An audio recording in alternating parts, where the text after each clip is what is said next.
7일 중고등부 예배를 시작하겠습니다. 사도신경으로 우리의 신앙을 고백합시다. 나는 전능하신 아버지 하나님 천재 창조주를 믿습니다. 나는 그의 유일하신 아들 우리 주 예수 그리스도를 믿습니다. 그는 성령으로 잉태되어 동정녀 마리아에게서 나시고 본디오 빌라도에게 고난을 받아 십자가에 못 박혀 죽으시고 장사된 지 사흘 만에 죽은 자 가운데서 다시 살아나셨으며 하늘에 오르시어 전능하신 아버지 하나님 우편에 앉아 계시다가 거기로부터 살아있는 자와 죽은 자를 심판하러 오십니다. 나는 성령을 믿으며 거룩한 고운교회와 성도의 교제와 죄를 용서받는 것과 몸의 부활과 영생을 믿습니다. 아멘. 하나님은 영이시니 예배하는 자가 영과 진리로 예배할지니라. 아멘. 기나긴 사순절의 시간을 버텨내고 그리고 이 부활의 기쁨을 누릴 수 있는 부활절까지 함께 인도해 주신 주님께 찬양과 영광을 돌리며 이 시간 더욱더 주님께 집중하여서 함께 찬양하며 나아갔으면 좋겠습니다. 모든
기도하겠습니다.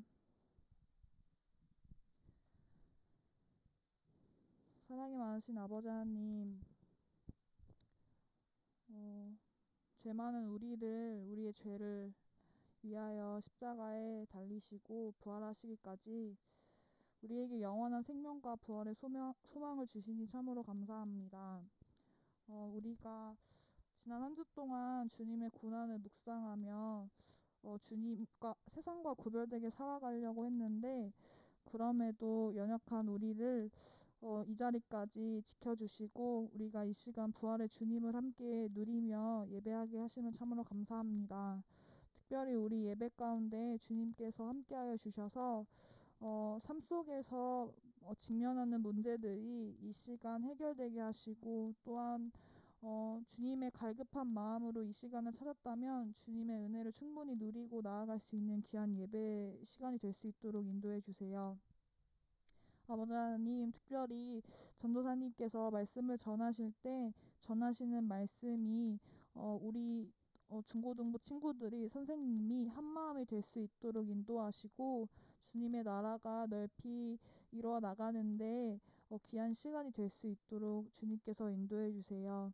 모든 예배 순서와 함께 해주시고 오늘 이후에 부활하신 주님을 더욱더 고백하며 날마다 더욱더 주님과 가까이 되길 소망하며 예수님의 이름으로 기도합니다. 아멘.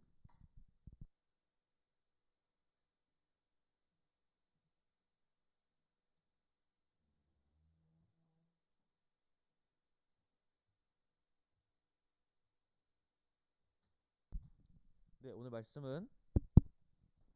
말씀은 요한복음 20장 15절에서 18절입니다. 저 혼자 읽겠습니다. 예수께서 이르시되 여자여 어찌하여 울며 누구를 찾느냐 하시니 마리아는 그가 동산지기인 줄 알고 이르되 주여 당신이 옮겼거든 어디 두었는지 내게 이르소서 그리하면 내가 가져가리이다. 예수께서 마리아야 하시거늘 마리아가 돌이켜 히브리 말로 라보니 하니 이는 선생님이라는 말이라. 예수께서 이르시되 나를 붙들지 말라 내가 아직 아버지께로 올라가지 아니하였노라. 너는 내 형제들에게 가서 이르되 내가 내 아버지 곧 너희 아버지 내 하나님 곧 너희 하나님께로 올라간다 하라 하시니 막달라 마리아가 가서 제자들에게 내가 주를 보았다 하고 또 주께서 자기에게 이렇게 말씀하셨다 이르니라. 네, 오늘 말씀의 제목은 부활의 이유입니다. 왜 예수님이 부활했는지, 그리고 그거를 우리가 왜 믿고 따르는지에 대해서 얘기를 하려고 합니다. 여러분들은 부활을 믿나요? 죽은 생명이 다시 살아난다는 것은 상식적으로 말이 되는 소리가 아닙니다. 어떤 사람들은 성경을 믿지만 그 성경에서 부활이라는 부분은 굉장히 의심스럽고 믿기가 어렵다라고 얘기를 합니다. 그리고 그 부활을 믿지 않는다라고 말하는 사람 중에는 사두개인과 유대인들 같은 사람도 있습니다. 그러나 그것은 그 사람들 입장이 그래서 그런 거고, 우리는 부활을 믿지 않는 이유가 사두개인이나 유대인들처럼 어떤 학문적인 종교적인 이유가 아니라 그냥 말도 안 되는 소리다라고 생각하기 때문에 그렇습니다. 일요일 아침마다 하는 서프라이즈라는 프로그램이 있어요. 그 외국인들이 나와가지고 엄청난 연기를 선보이며 말도 안 되는 이야기들을 막 풀어냅니다. 그러고 나서 와 세상에 저런 일도 다 있구나 이러면은 이야기 끝에 이 이야기는 진실일까 거짓일까 하고 두둥 이러더니 패널들이 나와가지고 과연 그게 진실인지 거짓인지 한참을 토론하다가 그게 진짜인지 가짜인지 이제 프로그램의 마지막에 알려주는 건데요. 전 사실 이 프로그램이 폐지된 줄 알았거든요. 그런데 옛날에 이런 프로그램이 있었다라고 말하려고 자료를 찾아보니까 지금도 그 프로그램을 하고 있더라고요. 하지만 교회에 온 여러분들은 그 프로그램을 볼 수가 없습니다.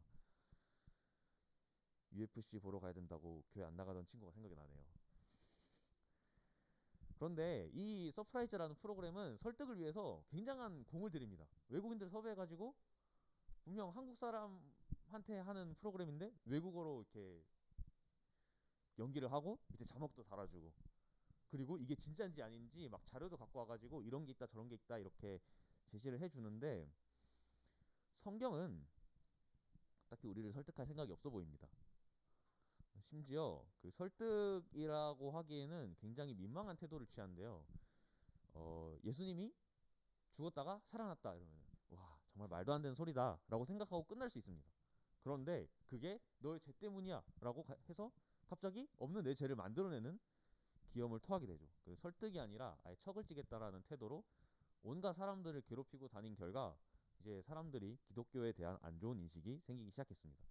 죄에 대해서 강조하는 것, 그것은 교회를 다니는 사람은 너무나도 은혜롭고 안타까운 얘기로 들리지만 교회를 다니지 않는 사람들의 입장에서는 갑자기 뚱딴지 같이 웬 이상한 사건을 얘기를 하는데 그게 나 때문이라는 얘기를 하는 겁니다. 받아들이기 힘든 이유죠. 그래서 그 부활의 어떤 불편함 때문에 부활을 믿지 않는 사람들이 생겨나고, 그리고 우리도 부활에 대해서 깊게 생각하기보다는 그냥 성경에 그렇게 쓰여 있으니까라고 받아들이기도 합니다. 그래서 어느 정도는 부활보다는 윤리적인 문제를 가지고 성경에 접근하기도 하죠. 그런데 그 부활을 우리가 신앙에서 무시하고 살기에는 굉장히 큰 부분을 차지하는데요. 왜냐하면 성경의 저자들이 부활에 굉장히 진심이라는 겁니다. 예수님이 무슨 말을 했는지, 어떤 행동을 했는지, 왜 그런 행동을 했는지, 그리고 뭐 어쨌든 비밀이었다가 말이 이럴 때 바뀌었다가 뭐 비둘기가 올라갔다던가 뭐 이런 얘기들을 되게 자세하게 설명을 해놓습니다. 예수님이 오기 전, 오고 나서, 예수님이 있을 때를 굉장히 자세하게 서술을 해놓는데요. 사실 설득일 목적이라고 하기보다는 그저 본인들이 그 부활을 얼마나 중요하게 생각하는지를 그 성경을 통해서 표현을 했다고밖에 볼 수가 없습니다. 그런데 그것은 성경을 믿는 사람들, 예수님을 구원자로 믿는 사람들의 입장이고, 예수님을 구원자로 믿지 않는 사람들의 입장은 조금 다릅니다. 예수는 역사적으로 실존했던 인물이었습니다. 그런데 예수를 역사적으로 봤을 때는 그 예수는 종교적인 지도자, 하나님의 아들이 아니라 갑자기 촌구석에서 자기가 하나님의 아들이라고 주장하는, 자기가 반은 신이라고 주장하는 사람이 나타나서 온 동네 사람들을 이끌고 이 말 저 말 떠들더니 갑자기 반란의 주동자가 되어서 로마에게 처형당해서 죽은 어, 종교적 정치범입니다. 그러니까 범죄자죠. 그런데 그렇게 엄청난 세력을 이끌던 사람이 죽어서 아, 이 세력이 와해가 되는구나 했는데 갑자기 며칠 뒤에 사람들이 이 종교적인 자기들의 지도자가 살아났다고 주장하며 다시금 뭉치기 시작하는 겁니다. 그러니 이미 그 수장을 죽였는데도 불구하고 다시 살아났다라는 말도 안 되는 소리를 짓거리면서 모이면서 세력을 이루니 로마 입장에서, 그리고 그 당시 종교적 지도자였던 제사장과 바리새인들의 입장에서는 그것만큼 공포가 없었을 겁니다. 그래서 탄압하기 시작했는데 이 사람들이 세력을 이룬 것에 비해서 는 그렇게 정치적으로 힘을 가지려고 한다거나 군사적으로 힘을 가지려고 하는 움직임이 없는 겁니다. 되게 자기들만의 이해할 수 없는 밋밋하고 절제된 사회를 만들어 그들끼리 이렇게 뭉쳐서 사는 것을 보고 쟤네들은 이상한 친구들이다 라고 하고 그 사건이 일단락 되는 듯 했으나 갑자기 로마의 어떤 정치적인 사건의 희생자로 휘말려 버리는 바람에 300년 동안의 박해를 받다가 갑자기 로마의 국교로 채택이 되면서 그 뒤로는 여러분들이 아는 그 역사일 겁니다. 남들이 보기에는 이해할 수 없는, 실체는 없고 요란하기만 한 이상한 집단들입니다. 그리고 말을 걸면 너의 죄 때문에 그 사람이 죽었어. 그런데 다시 살아났어. 라는 회기망측한 논리를 펼치면서 이해할 수 없는 세상에서 살아가는 그들은 우리 지금 교회 공동체의 먼 믿음의 선조가 될 것입니다. 그렇다면 그 부활은 우리에게 어떤 의미가 있을까요? 그저 그 사람이 죽은 것이 심지어 몇천 년 전 사람인데도 우리에게 의미가 있을 수 있을까요? 우리는 굉장히 그 부분에 대해서 생각하면 생각할수록 의구심을 품을 수밖에 없을 겁니다. 조금 멀리서부터 그 이야기의 실마리를 찾아보자면 성경의 이름은 구약과 신약입니다. 이 구약과 신약이라는 것은 약속이라는 의미인데 이 여기서 말한 이 약속은 뭐냐? 약속은 뭔가 서로가 이행해야 될 게 있다는 거잖아요. 대체 뭘 약속했을까? 약속한 바가 뭘까라는 생각을 했을 때 이 약속이라는 의미는 하나님과 사람이 계속해서 관계를 이어나가겠다라는 약속입니다. 그런데 그게 예전에 했던 약속 그리고 지금 새롭게 했던 약속이라는 의미인데요. 예전에 했던 약속은 이런 겁니다. 아브라함이 되게 하나님의 말도 안 되는 부탁을 들어줌으로써 이 친구 굉장히 싹수가 있는 친구구만. 그러니 내가 앞으로 너를 굉장히 큰 세력의 조상으로 만들어 주겠다 해서 이스라엘을 하나님이 이렇게 여기저기 무슨 동네 똥개 마냥 끌고 다니면서 하나님께 예배를 드릴 수 있게 만든 집단들이 구약입니다. 옛날의 약속, 옛날에 이스라엘 백성들과 하나님이 했던 약속입니다. 그런데 이 신약이라는 것은 그 이스라엘 백성들이 하나님과의 약속을 제대로 지키지 못하자 하나님이 한 번 더 약속하는 겁니다. 이번엔 정말 내가 너희들과 똑바로 관계를 맺어 볼게 라고 해서 맺은 약속이 신약인데 이 신약이라는 하나님과 사람이 관계를 이어가는데 가장 필요한 핵심이 바로 예수님이라고 기독교인들은 주장하고 있고 저는 그걸 믿고 여러분들에게 가르치기 위해 이 자리에 서 있는 겁니다. 예수님이 왜 이 신약의 핵심이냐 하면은 예수님이 이 땅에 오신 목적은 하나님이 우리와 관계를 맺는 데 있어 필수적인 역할을 하시는 분이기 때문입니다. 사람은 하나님과 관계를 맺는 데 있어 어떤 큰 장애물이 존재하는데 그것은 우리가 귀가 아프도록 들었던 우리의 죄 때문입니다. 그런데 여기서 죄는 우리가 엄마한테 말실수를 하는 것, 장난감 가게에서 물건을 망가뜨려 놓고 도망가는 것 그런 사소한 죄들이나 아니면은 우리들이 갖고 있는 흠들을 말하는 것이 아니라 단순히 하나님과 관계가 멀어졌다라는 의미입니다. 그러니 죄에 대해서 오해를 이 부분에서 풀어줬으면 하는 건데 하나님이랑 멀어졌다는 것 자체가 기독교에서는 죄라고 정의를 한다는 겁니다. 그러니 우리가 잘못했으니까 너는 회개해야 돼. 너는 항상 행동을 조심하고 윤리적으로 너의 흠이 있다는 것을 모든 사람이 알아야 돼가 아니라 그저 하나님과의 관계가 회복됐으면 하는 것을 말하는 것입니다. 그렇게 하나님과 관계가 멀어진 것을 예수님이 다시 이어주려고 오신 거고 그 과정에서 하나님이 우리에게 다가오게 하기 위해서 하나님이 스스로 자신을 희생했다라고 말하는 것이고 실제로 그런 일을 목격한 사람이 계속해서 증언을 이어나가는 것이 기독교적 공동체입니다. 그렇기 때문에 예수님의 희생과 그리고 예수님의 부활이 우리의 공동체 그리고 우리가 하나님께 예배하는 데 큰 의미가 있는 겁니다. 그래서 예수님의 희생은 예수님 스스로의 연민과 동정을 위해서가 아니라 우리가 앞으로 우리의 형제들에게 그리고 우리의 이웃들에게 하나님을 전하기 위해서 그리고 하나님과의 관계가 회복되었음을 다른 이웃들에게 알리기 위해서 존재하는 것입니다. 예수님은 그렇기 때문에 우는 여인들에게 울지 말라. 나를 위해서 울지 말고 너의 형제와 너의 이웃과 너의 자녀들을 위해서 울라고 말씀하신 겁니다. 예수님의 부활은 일회성 이벤트나 어떤 퍼포먼스가 아니라 앞으로 우리들이 하나님과 관계를 이어나가기 위해서 그리고 우리의 자녀들이 하나님과 관계를 이어나가기 위해서 그 관계를 회복시키기 위해서 오신 겁니다. 그렇기에 그분의 부활은 늘 기억되어야 하며 매주 일요일마다 우리가 기억하고 예배하는 것입니다. 하나님과의 관계를 왜 우리가 회복시켜야 되나? 하나님은 그저 우리와 상관없는 절대자가 아니냐라고 생각할 수 있습니다. 그러나 하나님은 놀랍게도 우리의 삶에 간섭하고 싶어 하십니다. 우리의 삶이 잘못되는 것을 원치 않으시고 우리가 온전한 삶 속에서 온전하고 행복하고 자유롭게 살아가길 원하십니다. 그렇기 때문에 인간이 하나님께 손을 내민 것이 아니라 하나님이 우리에게 손을 내밀고 더 우리의 회복과 우리의 온전한 삶과 우리의 자유와 우리의 정함이 더 간절하신 겁니다.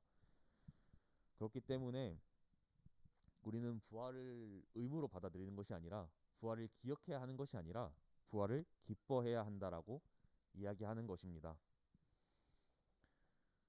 부활은 우리가 하나님께 나아갈 수 있다는 성공의 증표입니다.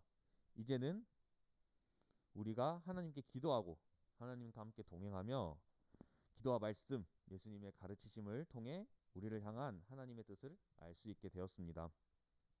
하나님과 함께 살아가는 것, 하나님의 마음을 알아가는 것, 하나님을 사랑하는 것, 이 모든 것은 예수님이 그토록 바라던 우리의 회복된 삶일 것입니다. 죽기까지 우리를 사랑하신 예수님은 여전히 살아서 우리가 하나님께 나아갈 길을 열어주고 계십니다. 기도하겠습니다. 부활의 주님, 우리가 오늘 부활의 의미에 대해서 나누었습니다.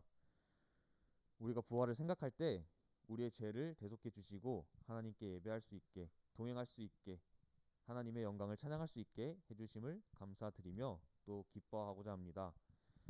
우리가 부활을 기억할 때 하나님과의 관계가 회복되었다는 것을 기뻐하게 하시고 즐거워하게 하시고 예배하고 찬양하게 하옵소서. 감사드리며 예수님의 이름으로 기도드립니다. 아멘.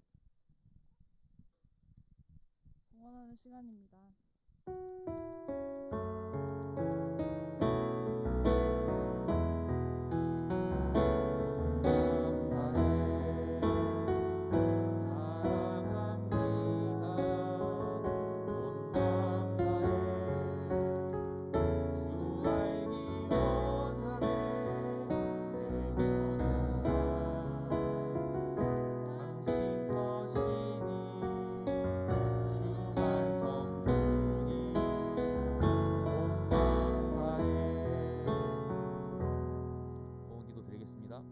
하나님 감사합니다. 우리 중고등부 공동체가 하나님께 우리의 소유를 하나님 것임을 인정하며 마음을 올려드렸습니다. 하나님 예물 쓰이는 곳마다 하나님 나라가 이루어지게 하시고 회복되게 하시고 또 우리가 하나님을 기뻐하며 사는 삶을 살 수 있도록 하나님 공동체를 이끌어 가는 데 쓰일 수 있게 도와주시옵소서. 감사드리며 예수님 이름으로 기도드립니다. 아멘. 네, 주기도문으로 예배 마치도록 하겠습니다. 하늘에 계신 우리 아버지여, 아버지의 이름을 거룩하게 하시며 아버지의 나라가 오게 하시며 아버지의 뜻이 하늘에서와 같이 땅에서도 이루어지게 하소서. 오늘 우리에게 일용할 양식을 주시고 우리가 우리에게 잘못한 사람을 용서하여 준 것 같이 우리 죄를 용서하여 주시고 우리를 시험에 빠지지 않게 하시고 악에서 구하소서. 나라와 권능과 영광이 영원히 아버지의 것입니다. 아멘. 네, 오늘 선생님들 회의 있으니까 저희 이제 광고 없이 바로 끝낼게요. 여러분들 예배 수고했어요. 안녕.